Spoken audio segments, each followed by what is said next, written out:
Dis-nous, quand cela arrivera-t-il et quel sera le signe de ton avènement et de la fin du monde?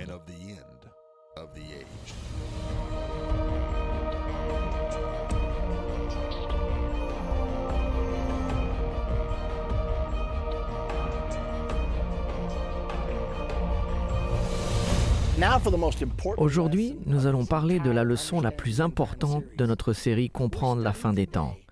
Nous allons étudier le royaume de Dieu. La plupart des gens, même les chrétiens, ne comprennent pas vraiment ce qu'est le royaume de Dieu. Donc, que voulons-nous dire par le royaume de Dieu? Et que devons-nous faire pour être inclus dans le royaume de Dieu? Regardons Zacharie 14 au verset 9. Le livre de Zacharie au chapitre 14 est consacré à la bataille d'Armageddon. C'est à Armageddon que Jésus reviendra sur terre pour combattre les armées du système du gouvernement mondial dirigé par l'Antichrist. Et c'est aussi où Jésus-Christ établira son royaume. Zacharie 14, 9 nous le dit de cette façon. « L'Éternel sera roi de toute la terre. En ce jour-là, l'Éternel sera le seul Éternel et son nom sera le seul nom. » Une autre description du royaume de Dieu se trouve dans Daniel 2 au verset 44 et il nous est dit « Dans le temps de ces rois », parlant des 10 rois symbolisés par les 10 orteils de l'image de Nebuchadnezzar. Dans le temps de ces rois, le Dieu des cieux suscitera un royaume qui ne sera jamais détruit et qui ne passera point sous la domination d'un autre peuple. Il brisera et détruira tous ces royaumes et lui-même subsistera éternellement. Voici juste quelques écritures qui parlent du royaume de Dieu. Un exemple dans le Nouveau Testament est Apocalypse 11 au verset 15. Il nous parle du retentissement de la 7e trompette. Le 7e ange sonna de la trompette et il y eut dans le ciel des fortes voix qui disaient « Le royaume du monde est remis à notre Seigneur et à son Christ, et il régnera au siècle des siècles. » Donc lorsque Jésus reviendra sur cette terre et établira son royaume, c'est à cela que nous faisons référence quand nous parlons du royaume de Dieu. Maintenant, examinons ce que nous appelons l'évangile du royaume. Tous ceux qui ont été envoyés par Dieu ont été envoyés pour prêcher l'évangile du royaume. Examinons donc quelques exemples de ceux qui ont prêché l'évangile du royaume afin de mieux comprendre. Nous savons ce qu'est le royaume de Dieu, mais comment prêcher l'évangile du royaume? Matthieu 3, 1 à 2 nous parle de Jean-Baptiste. En ce temps-là, parut Jean-Baptiste, prêchant dans le désert de Judée. Et il disait « Repentez-vous, car le royaume des cieux est proche. » Maintenant, il dit le royaume des cieux. Dans le livre de Luc, ils emploient le terme royaume de Dieu. Or, ces termes sont synonymes, ils indiquent la même chose. Donc Jean-Baptiste prêchait l'évangile du royaume. Et quand Jésus est venu, il a prêché l'évangile du royaume dans Matthieu 4, verset 23. Jésus parcourait toute la Galilée, enseignant dans les synagogues, prêchant la bonne nouvelle du royaume et guérissant toute maladie et toute infirmité parmi le peuple. Que disait-il donc quand il prêchait l'évangile du royaume? Nous voyons ici que lorsque Jésus envoie ses disciples pour prêcher, il leur a dit clairement de prêcher l'évangile du royaume. Ceci se trouve dans Luc 9, 2. Il les envoya prêcher le royaume de Dieu et guérir les malades. Donc, que disons-nous quand nous prêchons l'évangile du royaume? Nous parlons aux gens du royaume que Jésus va établir sur terre. Puis nous leur expliquons ce qu'ils doivent faire pour faire partie du futur royaume de Dieu. Et nous espérons faire de même aujourd'hui. Dans le livre de Jean au chapitre 3, Jésus parle du royaume à un homme nommé Nicodème. Écoutez le récit. Il y eut un homme d'entre les pharisiens nommé Nicodème, chef des Juifs, qui vint auprès de Jésus de nuit et lui dit, « Rabbi, nous savons que tu es un docteur venu de Dieu, car personne ne peut faire ces miracles que tu fais si Dieu n'est avec lui. » Jésus s'adresse directement à Nicodème. Jésus lui répond, « En vérité, je te le dis, si un homme ne naît de nouveau, il ne peut voir le royaume de Dieu. » Voici la première fois que nous entendons le terme « né de nouveau ». Le voilà. Mais Jésus est celui qui a dit ces mots pour la première fois. Et il dit, si un homme ne naît de nouveau, il ne peut voir le royaume de Dieu. Nicodème lui dit, comment un homme peut-il naître quand il est vieux? Peut-il rentrer dans le sein de sa mère et naître? Jésus répondit, en vérité, je te le dis, si un homme ne naît d'eau et d'esprit, il ne peut entrer dans le royaume de Dieu. Il parle ici d'une naissance spirituelle et non d'une naissance physique. Mais Jésus a dit à Nicodème, « Nicodème, tu dois naître de nouveau. » Donc, que voulons-nous dire par ce terme « né de nouveau » ? Beaucoup de gens parlent de la nouvelle naissance, mais la majorité d'entre eux ne comprennent pas vraiment sa signification. Examinons donc ce terme « naître de nouveau ». Parlons du moment où le salut fut apporté par Jésus-Christ au calvaire. Nous savons que 3 choses se sont produites au calvaire. Jésus est mort, il a été enseveli et il est ressuscité. Maintenant, pensez à cela un instant avec moi. Il est mort, il a été enseveli et il est ressuscité. Né de nouveau ? C'est la raison pour laquelle il l'a appelé naître de nouveau, car il a payé avec sa mort, son ensevelissement et sa résurrection. Ce sont les 3 étapes du calvaire. Ceci semble si évident. Néanmoins, Jésus a dit à Nicodème, « Tu dois naître de nouveau. » Nous devons comprendre comment nous pouvons naître de nouveau. Parlons d'un terme qui est très employé de nos jours, appelé « accepter Christ » ou « accepter Christ comme son sauveur personnel ». Comment fait-on ceci? Est-ce que l'on dit simplement « j'accepte Christ » ou que se passe-t-il réellement? Cela veut dire que nous acceptons l'œuvre du calvaire. Puisque Jésus est mort, a été enseveli et ressuscité pour nous, nous pouvons accepter son œuvre dans notre vie afin de ne pas devoir mourir, être ensevelis et ressuscités. Nous devons mourir spirituellement, être ensevelis spirituellement et ressuscités spirituellement. Nous acceptons Christ en obéissant à l'Évangile. Dans 2 Thessaloniciens 1, 7 et 8, l'apôtre Paul a écrit « De donner à vous qui êtes affligés du repos avec nous ». Lorsque le Seigneur Jésus-Christ apparaîtra du ciel avec les anges de sa puissance, au milieu d'une flamme de feu, pour punir ceux qui ne connaissent pas Dieu et ceux qui n'obéissent pas à l'Évangile de notre Seigneur Jésus. Ici, l'apôtre Paul dit que nous devons obéir à l'Évangile. Nous ne pouvons pas vraiment obéir à l'Évangile si nous ne savons pas ce qu'est l'Évangile. Pendant longtemps dans ma vie, si quelqu'un m'avait demandé « Qu'est-ce que l'Évangile ?» je ne suis pas sûr ce que je lui aurais dit, car je n'avais pas en tête une définition bien précise au sujet de la signification de l'Évangile. Toutefois, nous sommes sur le point d'apprendre qu'est-ce que l'Évangile, car l'apôtre Paul, qui a écrit le livre de Thessaloniciens, a également écrit à l'église de Corinthe. Et dans 1 Corinthiens 15, 1 à 4, il prend du temps pour expliquer l'Évangile, en commençant avec le verset 1. « Je vous rappelle, frères, l'Évangile que je vous ai annoncé et que vous avez reçu, dans lequel vous avez persévéré et par lequel vous êtes sauvés, si vous le retenez dans les termes où je vous l'ai annoncé. Autrement, vous auriez cru en vain. Je vous ai enseigné avant tout, comme je l'avais aussi reçu, que Christ est mort pour nos péchés selon les Écritures. Il a été enseveli et il est ressuscité le 3e jour selon les Écritures. » Donc Paul nous dit, « Je vous annonce l'Évangile, que Christ est mort, enseveli et ressuscité. » L'Évangile est tout simplement la mort, l'ensevelissement et la résurrection de Jésus-Christ. Et afin d'accepter la mort, l'ensevelissement et la résurrection, c'est-à-dire d'obéir à l'Évangile, d'obéir à la mort, à l'ensevelissement et à la résurrection, nous devons naître de nouveau. Et c'est évident et c'est vraiment très simple. Maintenant, pour la question « Comment fait-on cela ?» Comment acceptons-nous la mort de Christ? Nous ne devons pas mourir au sens propre, Jésus l'a fait à notre place. Mais nous acceptons cela par la mort à nous-mêmes. Cela s'appelle la repentance. Quand nous nous repentons, il ne s'agit pas de dire « Seigneur, je suis désolé de mes péchés », bien que cela en fasse partie. La vraie repentance est une décision de se détourner d'une vie égoïste vers une vie centrée sur la volonté de Dieu. Nous prenons une décision qu'à partir de ce jour, je ne ferai plus ce qu'il me plaît, mais je ferai ce qu'il veut que je fasse.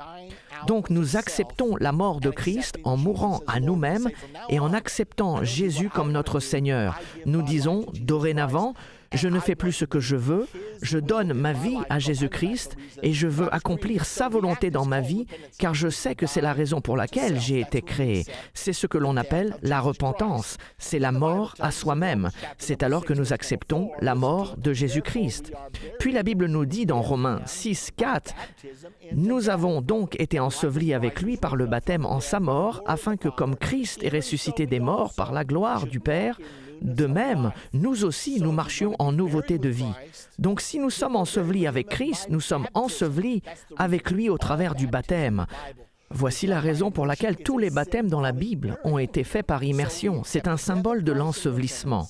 Nous acceptons la mort de Christ par la repentance et nous acceptons son ensevelissement par le baptême.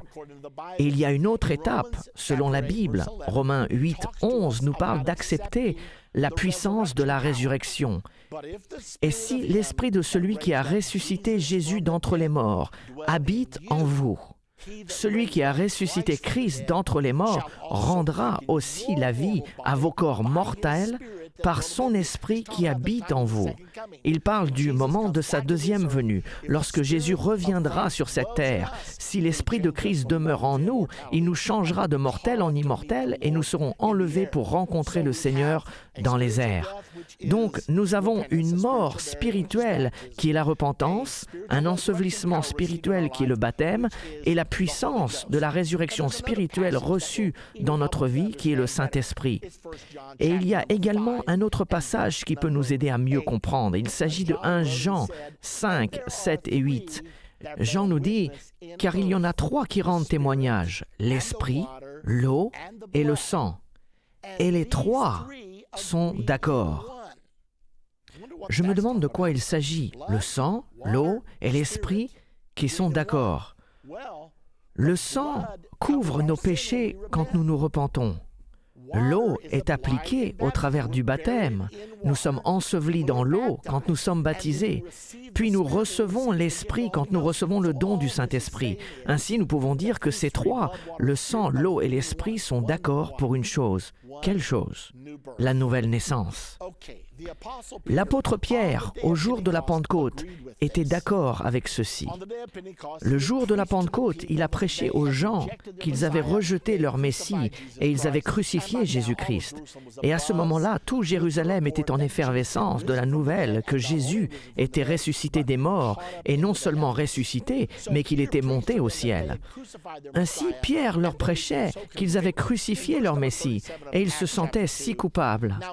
Dans Actes 2, 37, après avoir entendu ce discours, ils eurent le cœur vivement touché.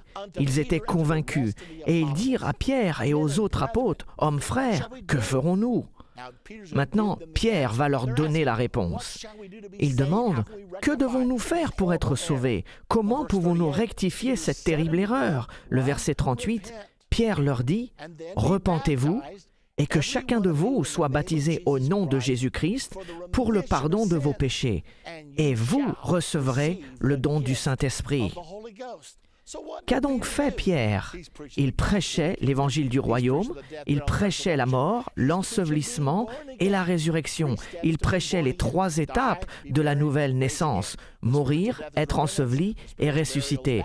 La mort spirituelle, c'est la repentance, l'ensevelissement spirituel, c'est le baptême, et la résurrection spirituelle, c'est lorsque nous sommes remplis du Saint-Esprit.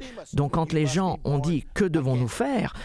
Pierre leur a dit la même chose que Jésus a dit à Nicodème, « Tu dois naître de nouveau. » Maintenant, afin de bien comprendre ces choses, il serait bon d'avoir une illustration. Avez-vous déjà essayé d'assembler quelque chose? Vous avez le mode d'emploi, mais il est bien plus facile d'avoir les images qui nous indiquent ce que nous devons faire. Et c'est ce que nous allons faire maintenant. Nous allons regarder les récits des conversions dans le livre des Actes. Le livre des Actes, c'est les Actes des Apôtres. Il s'agit de l'histoire de l'établissement de l'Église du Nouveau Testament après le départ de Jésus et de la façon dont les apôtres appliquaient les enseignements de Jésus dans leur vie quotidienne. Nous allons maintenant examiner 4 principaux récits de conversion dans la Bible. En fait, nous avons déjà vu le premier récit dans Acte 2, au jour de la Pentecôte, quand Pierre prêcha le premier sermon et prêcha qu'il devait naître de nouveau. Allons maintenant dans Acte 8. Un grand réveil avait pris place dans Acte 8 et Philippe en était le prédicateur principal. Et lorsqu'il prêchait, commençant au verset 12, « Mais quand ils eurent cru à Philippe, qui leur annonçait la bonne nouvelle du royaume de Dieu. » N'est-ce pas étonnant? Voici Philippe prêchant le royaume de Dieu. En raison de la prédication du royaume de Dieu, les gens étaient baptisés au nom de Jésus-Christ. Donc, en prêchant le royaume de Dieu, il prêchait la mort, l'ensevelissement et la résurrection. Et la réponse était « Je veux me repentir, je veux être baptisé. » Et ainsi, ils furent baptisés, hommes et femmes. Puis Simon, qui était un sorcier et qui avait trompé beaucoup de gens, dit « Je veux faire partie de cela. » C'est ici que se trouve la foule. Ainsi, Simon lui-même crut. Et après avoir été baptisé, il ne quittait plus Philippe. Et il voyait avec étonnement les miracles et les grands prodiges qui s'opéraient. Donc Philippe prêcha les choses concernant le royaume de Dieu. Et Simon, le sorcier, crut et fut baptisé. Les apôtres qui étaient à Jérusalem, ayant appris que la Samarie avait reçu la parole de Dieu, ils y envoyèrent Pierre et Jean. Et quand ils sont arrivés, ils prièrent pour eux afin qu'ils reçoivent le Saint-Esprit, car il n'était pas encore descendu sur aucun d'eux. Ils avaient seulement été baptisés au nom du Seigneur Jésus. Ceci est intéressant, car ils crurent, ils s'étaient évidemment repentis, ils avaient été baptisés, mais ils n'avaient pas reçu le Saint-Esprit. Nous devons bien regarder ceci, car beaucoup de faux concepts nous entourent avec ce sujet. Certains disent « Oh, vous recevrez le Saint-Esprit quand vous croyez en Jésus-Christ. » Or, ces gens avaient cru, mais n'avaient pas encore reçu le Saint-Esprit. Puis, il y en a d'autres qui disent « Quand vous êtes baptisés, c'est alors que vous recevez le Saint-Esprit. Vous l'acceptez simplement par la foi. » Or, ces gens avaient cru et étaient baptisés. Et il est dit clairement ici, car le Saint-Esprit n'était pas encore descendu sur aucun d'eux. Cependant, quand Pierre et Jean arrivèrent à Jérusalem, ils leur imposèrent les mains et ils reçurent le Saint-Esprit. Il est donc très intéressant de voir ce qui se passe ici. Ils n'ont pas le Saint-Esprit, alors ils imposent leurs mains sur eux. Et il est dit, et ils reçurent le Saint-Esprit. De plus, le récit continue et déclare: lorsque Simon vit que le Saint-Esprit était donné par l'imposition des mains des apôtres. Simon s'est aperçu de quelque chose. Quelque chose se passait quand ils imposaient leurs mains sur eux. Alors il leur offrit de l'argent en disant « Accordez-moi aussi ce pouvoir, afin que celui à qui j'imposerai les mains reçoive le Saint-Esprit. » Qu'a vu Simon pour l'inciter à vouloir donner de l'argent? Ce qui s'est passé, c'est que les apôtres imposèrent leurs mains sur eux et ils reçurent le Saint-Esprit juste comme au jour de la Pentecôte. Le jour de la Pentecôte, quand ils ont reçu le Saint-Esprit, ils commencèrent à parler en d'autres langues selon que l'Esprit leur donnait de s'exprimer. Et Simon s'est dit « Je veux gagner beaucoup d'argent en faisant cela. Donnez-moi ce pouvoir. Je vous donnerai de l'argent si vous me donnez ce pouvoir. » Or, l'apôtre Pierre lui déclara rapidement que ton argent périsse avec toi, puisque tu as cru que le don de Dieu s'acquérait à prix d'argent, car je vois que tu es un fiel amer et dans les liens de l'iniquité. Donc Simon avait cru et avait été baptisé, mais ce n'était apparemment pas repenti, puisque Pierre lui dit « Ton cœur n'est pas droit devant Dieu. » Regardons un autre récit. Nous le trouvons dans Actes au chapitre 10. Il s'agit de la première conversion des païens. Acte 10 au verset 43 nous dit « Tous les prophètes rendent de lui le témoignage que quiconque croit en lui reçoit par son nom le pardon des péchés. » Maintenant, Pierre était parti prêcher à Corneille. Un ange était apparu à Corneille et lui avait dit « « Fais venir Simon, surnommé Pierre, et il t'apportera les paroles par lesquelles tu peux être sauvé. » Corneille a tant prié qu'un ange est descendu, mais il n'était pas pour autant sauvé. Il lui fallait toujours être né de nouveau. Et quand Pierre arriva chez Corneille, ils avaient rassemblé une grande partie de sa famille et ils étaient tous présents pour écouter ce que Dieu allait leur dire. Et Pierre leur prêcha qu'à travers le nom de Jésus, tous ceux qui croient en lui recevront le pardon des péchés. Comme Pierre prononçait encore ces mots, le Saint-Esprit descendit sur tous ceux qui écoutaient la parole, tous les fidèles circoncis, qui étaient les Juifs venus avec Pierre. Les fidèles circoncis qui étaient venus avec Pierre furent étonnés de ce que le don du Saint-Esprit était aussi répandu sur les païens. Les païens n'étaient pas censés recevoir le salut. Il était réservé aux Juifs. Mais nous voyons que Dieu fait quelque chose de nouveau. Et ce peuple juif dit « Attendez un instant, ces païens sont en train de recevoir le Saint-Esprit. » Comment le savaient-ils? Car ils les entendaient parler en langue et glorifier Dieu. Ainsi, nous voyons tous ces éléments dans chacune des conversions. Dans Acte 2, « Repentez-vous et que chacun de vous soit baptisé au nom de Jésus-Christ pour le pardon de vos péchés, et vous recevrez le don du Saint-Esprit. » Dans Acte 8, ils ont cru et ils ont été baptisés, puis ils ont reçu le don du Saint-Esprit. Et ici, nous sommes dans Acte 10, et pendant que Pierre prêchait, le Saint-Esprit est descendu sur eux. Et je n'oublierai jamais, lorsque j'avais environ 5 ans, mon père avait témoigné à un ministre qui participait à un séminaire et qui ne croyait pas que l'on pouvait recevoir le Saint-Esprit avec l'évidence du parler en langue. Et il est venu à notre église un dimanche soir et mon père prêchait sur Jean 3. « En vérité, je te le dis, tu dois naître de nouveau. » Alors qu'il prêchait ceci, à cet homme qui, en principe, ne croyait pas, nous pouvons voir dans ce passage que pendant que Pierre parlait, le Saint-Esprit descendit sur eux. Eh bien, c'est ce qui s'est produit. Cet homme était assis derrière moi, j'étais un enfant de 5 ans au premier rang, et alors que mon père prêchait, le Saint-Esprit est descendu sur cet homme. Il bondit sur ses pieds et commença à parler en langue selon que l'Esprit de Dieu lui donnait de s'exprimer. Ceci est écrit dans le livre des Actes. Je l'ai vécu personnellement et je n'oublierai jamais ce jour tant que je vivrai. Il est dit qu'ils ont reçu le Saint-Esprit car ils entendaient parler en langue. Alors, que faisons-nous? Pierre a répondu, « Peut-on refuser l'eau du baptême à ceux qui ont reçu le Saint-Esprit aussi bien que nous ?» Puis il leur ordonna de se faire baptiser au nom du Seigneur.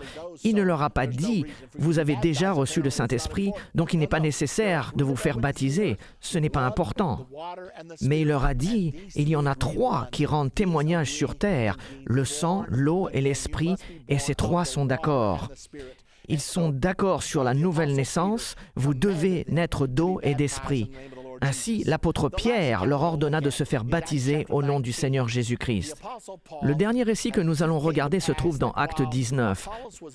Pendant qu'Apollos était à Corinthe, Paul, après avoir parcouru les hautes provinces de l'Asie, arriva à Éphèse. Ayant rencontré quelques disciples, il leur dit « Avez-vous reçu le Saint-Esprit quand vous avez cru ?» Ils lui répondirent « Nous n'avons même pas entendu qu'il y ait un Saint-Esprit. » L'apôtre Paul dit « Avez-vous reçu le Saint-Esprit depuis que vous avez cru ?» Ils étaient croyants, mais ils n'avaient pas reçu le Saint-Esprit. Ils dirent « Nous ne savons même pas qu'il y ait une telle chose. » L'apôtre Paul pensa « Si vous ne savez pas qu'il existe une chose telle que le Saint-Esprit, vous ne connaissez sans doute pas le bon baptême. » Et Paul leur dit « De quel baptême avez-vous été baptisés ?» Et ils dirent « Du baptême de Jean. » Remarquez ce qui est prêché dans chacun de ces récits. Il prêchait la repentance, il croyait, il prêchait le baptême, il prêchait le Saint-Esprit. Puis Paul a dit « Jean a baptisé du baptême de repentance, disant au peuple de croire en celui qui venait après lui, c'est-à-dire en Jésus. » Sur ces paroles, ils furent baptisés au nom de Jésus. Lorsque Paul leur a imposé les mains, le Saint-Esprit vint sur eux et ils parlaient en langue et prophétisaient. Voilà une fois de plus, prêchant le royaume de Dieu, puis prêchant que les gens doivent être nés de nouveau. Donc finalement, nous avons le plan du salut. La chose intéressante est que Satan essaye toujours d'imiter le plan du salut. J'appelle le plan de Satan le plan de la damnation. La première étape du salut est d'adorer Jésus en tant que Seigneur.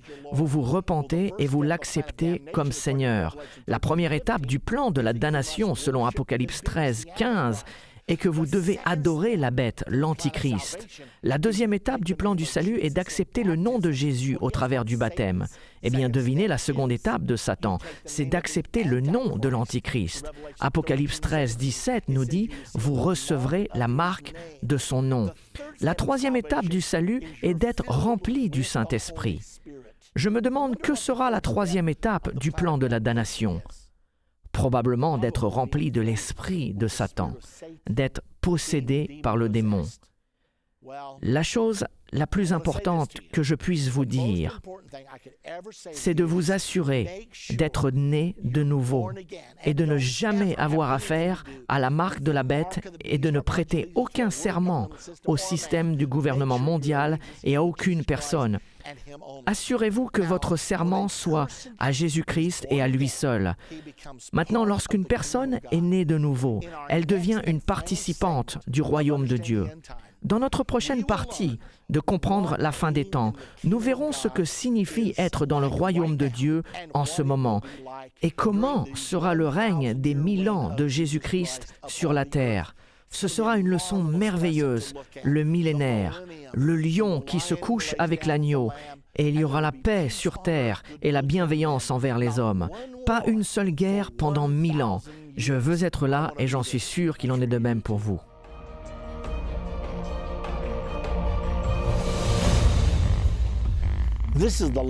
Ceci est la dernière partie de notre série appelée « Comprendre la fin des temps ».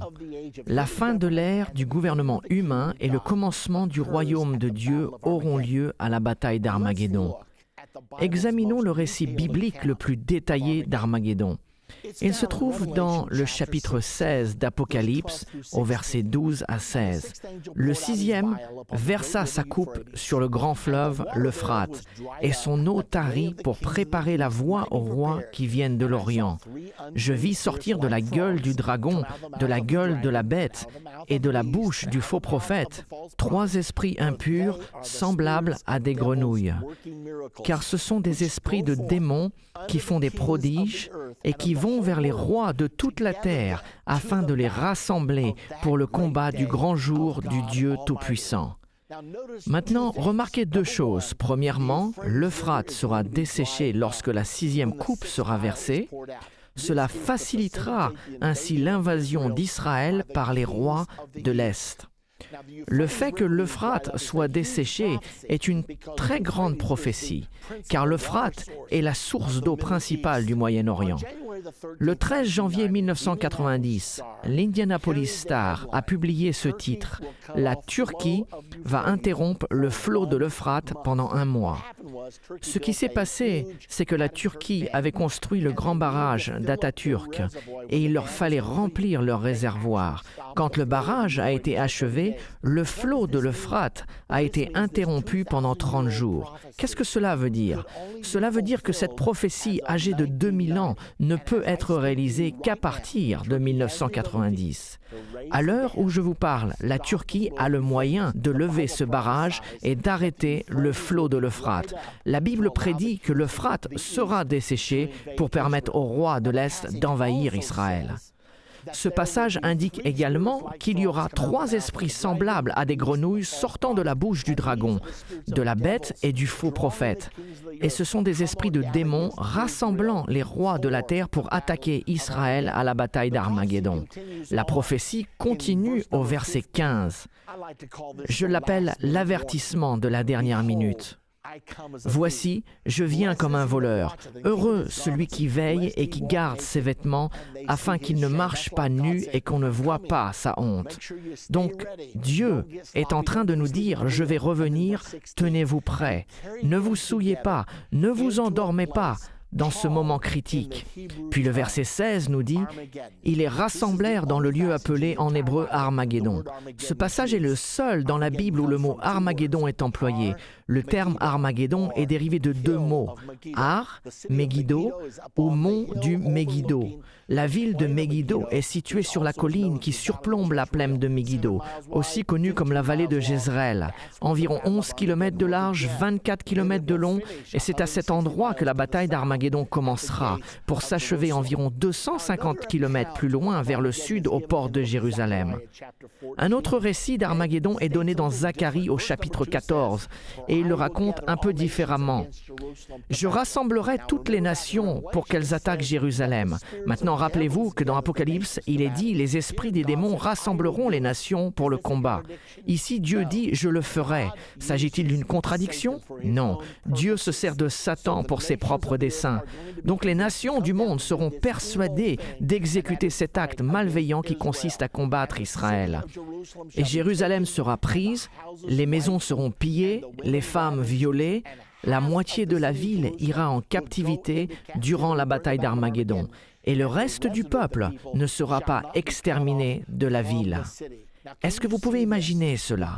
Les Juifs sont sur le point de la défaite. La bataille commence dans le nord d'Israël et ils se replient dans la vallée du Jourdain devant la force supérieure de la communauté internationale. Ce seront peut-être les armées de l'OTAN, ce seront peut-être les armées de la communauté mondiale. La façon exacte dont ces forces sera structurée, je ne peux pas vous la dire. Mais Israël se trouve maintenant au port de Jérusalem pour son dernier combat. Pouvez-vous imaginer cela? Ces jeunes soldats juifs complètement épuisés, qui ont combattu depuis des jours et qui regardent leur boîte de munitions vide et réalisent que la fin de leur nation, Israël, est arrivée. Et peut-être que le président d'Iran, Ahmadinejad, avait raison. Israël sera effacé de la carte et Israël sera poussé dans la mer. Mais ces jeunes soldats juifs se souviendront de ce que leurs mères leur ont appris. Quand Israël aura le plus besoin de lui, le Messie viendra. Certains vont peut-être s'arrêter un instant et regarder vers le mont des Oliviers, car c'est de là qu'il viendra, et ils diront « Messie, si jamais tu dois venir, maintenant serait le moment parfait. » Et la Bible nous indique ce qui va se passer ensuite dans Zacharie 14, 3 et 4. « L'Éternel paraîtra et il combattra ces nations comme il combat au jour de la bataille. » Ses pieds se poseront en ce jour sur la montagne des Oliviers, qui est vis-à-vis de Jérusalem, du côté de l'Orient. La montagne des Oliviers se fendra par le milieu, à l'Orient et à l'Occident, et il se formera une très grande vallée. Une moitié de la montagne reculera vers le septentrion et une moitié vers le midi. La Bible dit également qu'un grand tremblement de terre va tuer 7000 personnes à Jérusalem en ce moment. Le peuple juif s'attend à ce que leur Messie arrive sur le mont des Oliviers. Je peux imaginer les soldats juifs et les autres juifs se ruer à la rencontre de leur Messie. Et nous trouvons ce récit dans Zacharie 13 au verset 6.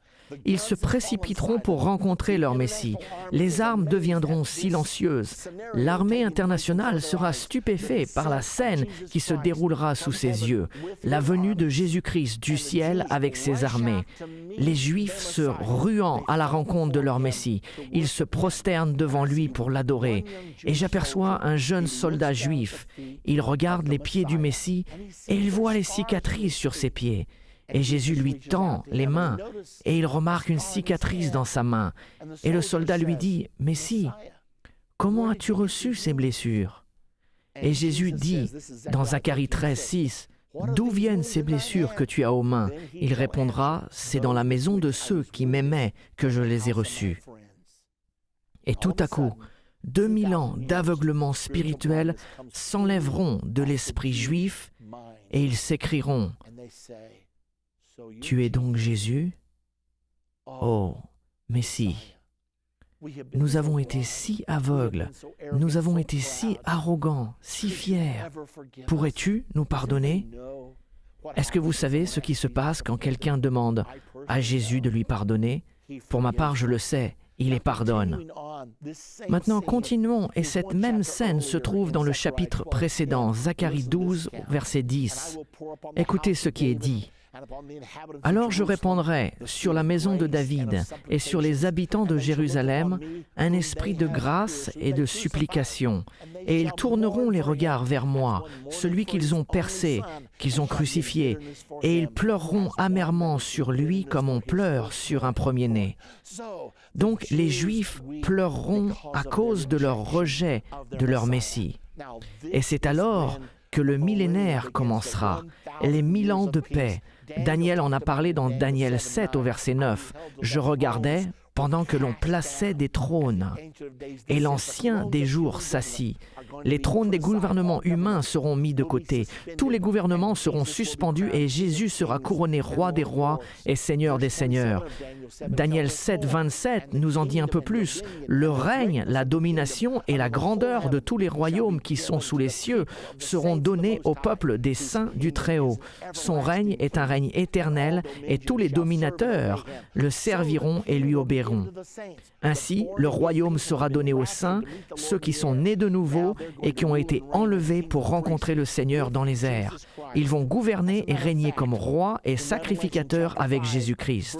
Et dans Apocalypse 5, 9 et 10, il nous est dit que ces gens, les rachetés, se réjouissent en disant « Tu as racheté pour Dieu, par ton sang, des hommes de toute tribu, de toute langue, de tout peuple et de toute nation. Tu as fait d'eux un royaume et des sacrificateurs pour notre Dieu, et ils régneront sur la terre. » La Bible dit que les humbles posséderont le pays. Savez-vous que nous sommes en formation en ce moment pour régner? C'est ce que signifie être un chrétien. Nous sommes enseignés à aimer ceux qui nous haïssent et faire du bien à ceux qui nous maltraitent. C'est la loi, ce sont les principes qui dirigeront le monde durant les 1000 ans de paix. C'est pour cela qu'il y aura la paix sur terre, de la bienveillance envers les hommes. Zacharie 14, 9 nous dit « L'Éternel sera roi de toute la terre. » En ce jour-là, l'Éternel sera le seul Éternel, et son nom sera le seul nom. Dieu ne sera pas appelé de différents noms. Ce ne sera pas Brahma ou Allah ou Jéhovah. Non, il y aura un seul Seigneur, un seul nom. L'Éternel, Jésus-Christ, Roi des rois et Seigneur des seigneurs. Et je suis sûr que vous vous demandez, qu'est-ce qui va se passer avec Israël? Romains 11, 25-26 nous le dit. L'apôtre Paul a dit « Car je ne veux pas, frères, que vous ignorez ce mystère, afin que vous ne vous regardiez point comme sages. Une partie d'Israël est tombée dans l'endurcissement, jusqu'à ce que la totalité des païens soit entrée. Et ainsi, tout Israël sera sauvé. Comme il est écrit, le libérateur viendra de Sion, et il détournera de Jacob les impiétés. » Ainsi, la partie d'Israël qui aura survécu à la grande tribulation, à la colère de Dieu et à la bataille d'Armageddon sera sauvée. Cependant, la mauvaise nouvelle est que 2 tiers d'entre eux seront détruits. La dernière partie de Zacharie 13 nous le dit. Mais le tiers qui aura survécu sera sauvé pour vivre dans le millénaire sous le règne de Jésus-Christ et son Église. La Bible nous le dit également dans Matthieu 19, 27. Ceci est très intéressant. Pierre, prenant alors la parole, lui dit « Voici, nous avons tout quitté et nous t'avons suivi. Qu'en sera-t-il pour nous ?» Jésus leur répondit, à Pierre et aux apôtres, « Je vous le dis en vérité, quand le Fils de l'homme, au renouvellement de toutes choses, sera assis sur le trône de sa gloire, vous qui m'avez suivi, vous serez de même assis sur 12 trônes et vous jugerez les 12 tribus d'Israël. » Ce sera très intéressant de voir les apôtres sur ces 12 trônes jugeant les 12 tribus d'Israël pendant le millénaire. Ésaïe 2, au verset 2 à 3, nous dit « Il arrivera dans la suite des temps que la montagne de la maison de l'Éternel sera fondée sur le sommet des montagnes. » Nous parlons ici du quartier général du Seigneur pendant le millénaire. « Qu'elle s'élèvera par-dessus les collines et que toutes les nations y afflueront. Des peuples s'y rendront en foule et diront « Venez et montons à la montagne de l'Éternel, à la maison du Dieu de Jacob, afin qu'il nous enseigne ses voies et que nous marchions dans ses sentiers. Car de Sion sortira la loi et de Jérusalem la parole de l'Éternel. » Je ne peux pas vous dire s'il y aura une véritable maison du Seigneur ou s'il y aura un véritable temple ou pas. Je sais que la Bible enseigne que nos corps sont les temples du Saint-Esprit et que Dieu ne demeurera plus dans les temples construits de main d'homme. Nous savons que l'Église est appelée la Nouvelle Jérusalem. Donc je ne peux pas vous dire si ce sera un véritable temple ou un temple spirituel. Cela n'est pas important. Tout ce que je sais, c'est que je veux participer à ce que Dieu fera à ce moment-là. Dans Ésaïe 2, 4, il continue en disant « Il sera le juge des nations, Jésus-Christ, l'arbitre d'un grand nombre de peuples. De leur glaive, ils forgeront des hoyaux. et de leurs lances des serpes. Une nation ne tirera plus l'épée contre une autre, et l'on n'apprendra plus la guerre. Pensez à cela, ils vont prendre tous les outils de guerre pour les utiliser de façon productive. Et de plus, ils n'apprendront plus à faire la guerre. Il n'y aura même plus de militaires. Ce sera la paix sur terre. Imaginez-vous un monde sans guerre. Ce sera absolument merveilleux. Et ce sera seulement parce que le prince de la paix sera avec nous. Nous continuons. Et il nous est donné plus d'informations sur le millénaire et la façon dont cela se passera. Dans Ésaïe 11:6, le loup habitera avec l'agneau et la panthère se couchera avec le chevreau. Le veau et le lionceau et le bétail qu'on engraisse seront ensemble et un petit enfant les conduira. Même les animaux ne s'entretueront plus. Pensez un instant, un loup et un agneau se couchant ensemble, une paix parfaite, sans crainte et un petit enfant menant les lions et les léopards. Ce sera vraiment une scène étonnante et merveilleuse. Nous continuons avec Ésaïe 11, verset 7. « La vache et l'ours auront un même pâturage, leurs petits un même gîte, le lion comme le bœuf mangeront de la paille, les lions ne mangeront plus les cerfs, ils ne mangeront plus les lièvres, plus personne ne courra effrayé pour sauver sa vie, et le nourrisson s'ébattra sur l'antre de la vipère, et l'enfant sevré mettra sa main dans la caverne du basilic. Vous n'aurez plus à vous inquiéter des serpents et des vipères. Tout ceci sera du passé. À la place, il y aura la sécurité, il y aura de la paix sur terre et de la bienveillance envers les hommes. » Nous continuons dans Ésaïe 11, versets 9 et 10. « Il ne fera ni tort ni dommage sur toute ma montagne sainte, car la terre sera remplie de la connaissance de l'Éternel comme le fond de la mer par les eaux qui le couvrent. En ce jour-là, le rejeton d'Isaïe sera là, en parlant de Jésus, comme une bannière pour le peuple. Les nations se tourneront vers lui, et la gloire sera sa demeure. » Ainsi, la terre sera remplie de la connaissance du Seigneur. Qu'est-ce que la connaissance du Seigneur? Il s'agit de sa nature. Ce sera « aimer vos ennemis, faites du bien à ceux qui vous maltraitent ».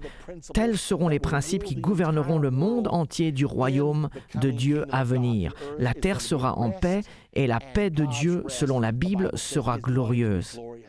Nous nous posons donc cette question, qui sera sur la terre durant le royaume de Dieu?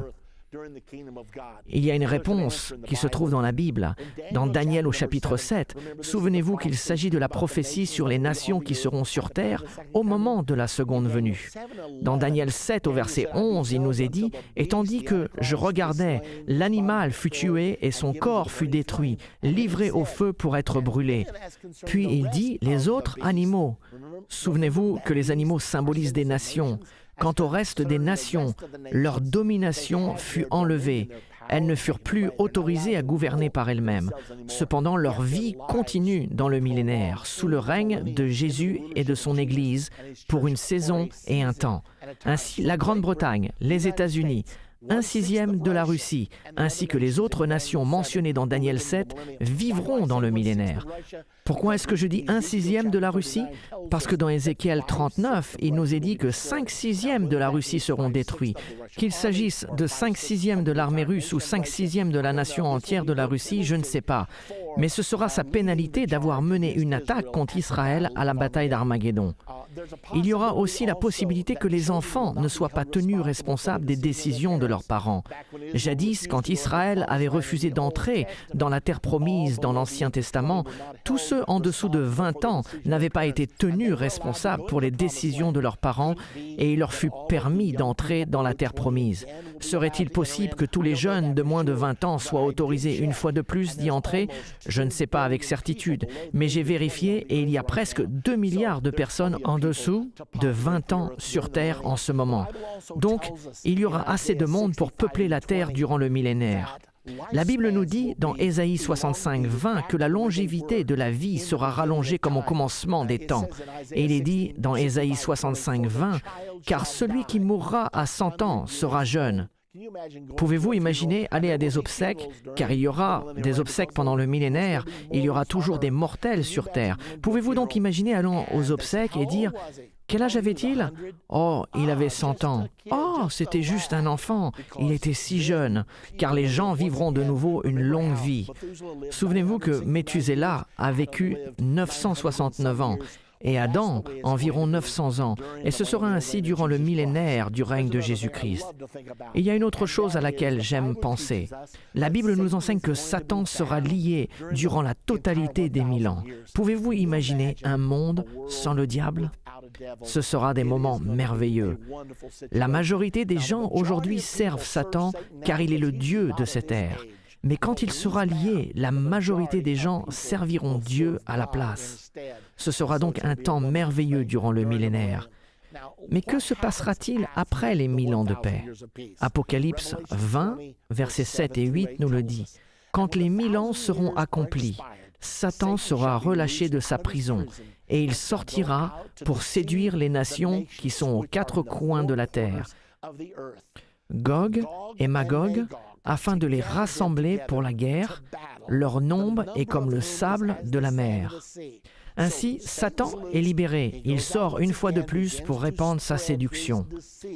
Et il va pouvoir, une fois de plus, séduire les nations, Gog et Magog, se référant en particulier à la Russie, encore une fois. Et la Bible nous dit qu'il va les persuader d'attaquer Jésus-Christ à Jérusalem. Pourquoi Dieu relâche-t-il donc Satan? Tant de gens m'ont posé cette question. Pourquoi Dieu ferait-il une telle chose? La seule réponse que je peux donner, c'est qu'avant de culminer toute chose, il veut que ceux qui vivront durant le millénaire aient la liberté de choisir entre lui et Satan.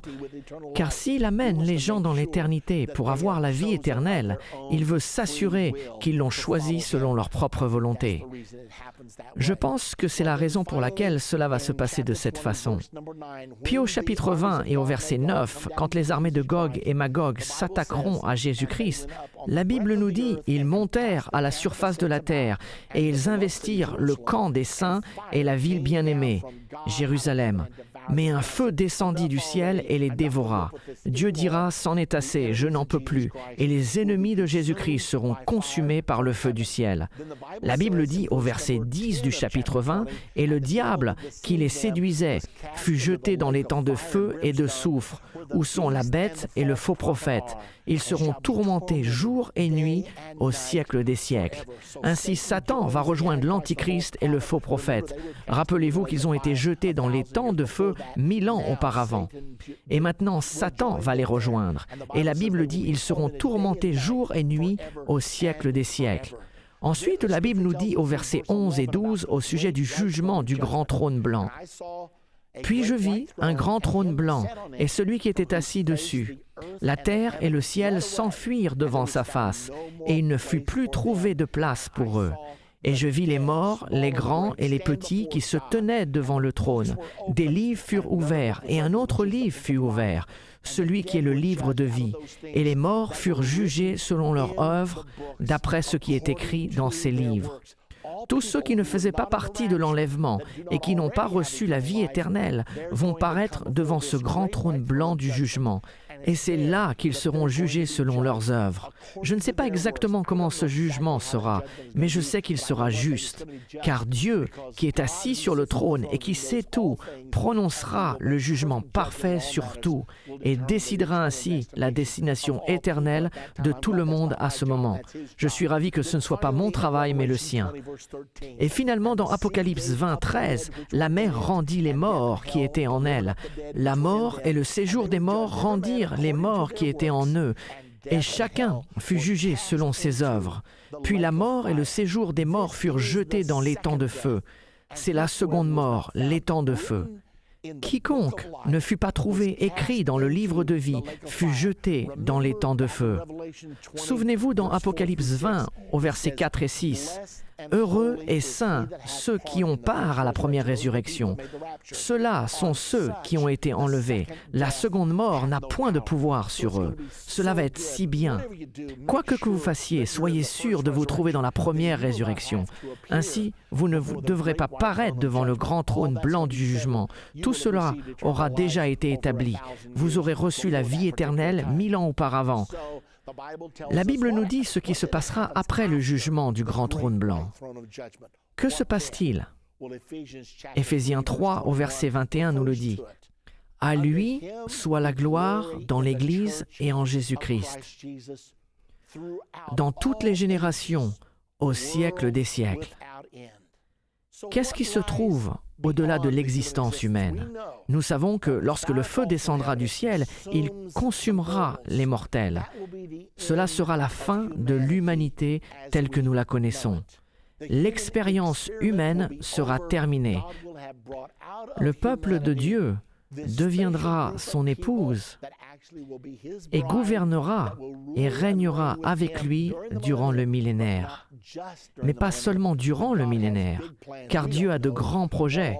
Nous ne connaissons pas tous ses plans, mais Dieu a des projets pour nous au-delà de notre connaissance. Un monde sans fin. Est-ce que Dieu aura d'autres créations? Qu'est-ce que nous allons faire? Je suis sûr qu'il y aura beaucoup de choses à faire. Je sais une chose, c'est que je veux en faire partie.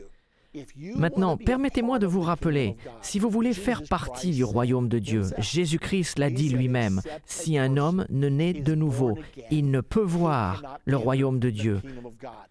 Quoi que vous fassiez à la suite de ces leçons, j'espère que vous veillerez à bien comprendre la nouvelle naissance, car c'est ce qu'il vous faut pour faire partie du royaume éternel. Et je vous encourage à acquérir cette série entière de 14 DVD, 28 parties en tout, afin de pouvoir les voir et les revoir, car ces choses sont sur le point d'arriver entre aujourd'hui et la seconde venue de Jésus-Christ. Elles vont affecter votre vie, elles vont affecter ma vie, elles vont affecter nos familles. Jésus-Christ revient bientôt. Quel privilège ce sera de faire partie de cette génération. La Bible dit, cette génération ne passera pas que tout cela n'arrive. Ce sera une chose merveilleuse pour tous ceux qui attendent le retour de Jésus-Christ sur cette terre en tant que roi des rois et seigneur des seigneurs.